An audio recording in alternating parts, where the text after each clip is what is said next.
राम के नाम की महिमा। राम के नाम की महिमा क्या है ये तो हम सभी को पता है। यह कथा कबीर के पुत्र कमाल की है। एक बार राम नाम का प्रभाव कुछ ऐसा हुआ कि कमाल द्वारा एक कोड़ी का कोढ़ दूर हो गया। इससे कमाल को यह लगने लगा कि राम नाम की महिमा को वो पूरी तरह जान गए हैं। हालांकि इससे कबीर जी को कोई प्रसन्नता नहीं हुई। कबीर जी ने कमाल को तुलसीदास जी के पास भेजा। तुलसीदास जी ने तुलसी के पत्र पर राम नाम लिखा और उसे एक जल में डाल दिया। इस जल को पीकर 500 कोढ़ी ठीक हो गए। फिर कमाल को लगने लगा कि राम नाम का तुलसी पत्र पर लिखकर जल में डालने और उसे पीने से 500 कोढ़ियों को ठीक किया जा सकता है। राम नाम की इतनी महिमा है। लेकिन इससे भी कबीर जी प्रसन्न नहीं हुए। उन्होंने कमाल को सूरदास के पास भेजा। सूरदास जी ने गंगा में बह रहे एक शव के कान में राम नाम लिया। उन्होंने इतना कहने से ही शव जीवित हो उठा।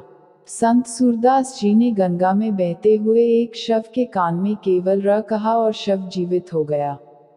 तब कमाल को लगा कि राम नाम के केवल र अक्षर से ही मुर्दा जीवित हो उठा।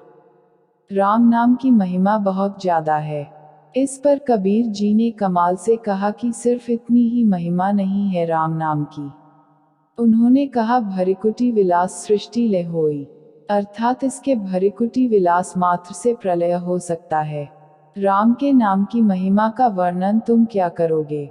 राम नाम महिमा में एक अन्य कथा भी प्रचलित है। इस कथा के अनुसार एक बार एक व्यक्ति समुद्र तट पर चिंता में बैठा था। इतने में ही वहां से विभीषण गुजरे। उन्होंने व्यक्ति से पूछा कि तुम किस बात को लेकर चिंतित हो।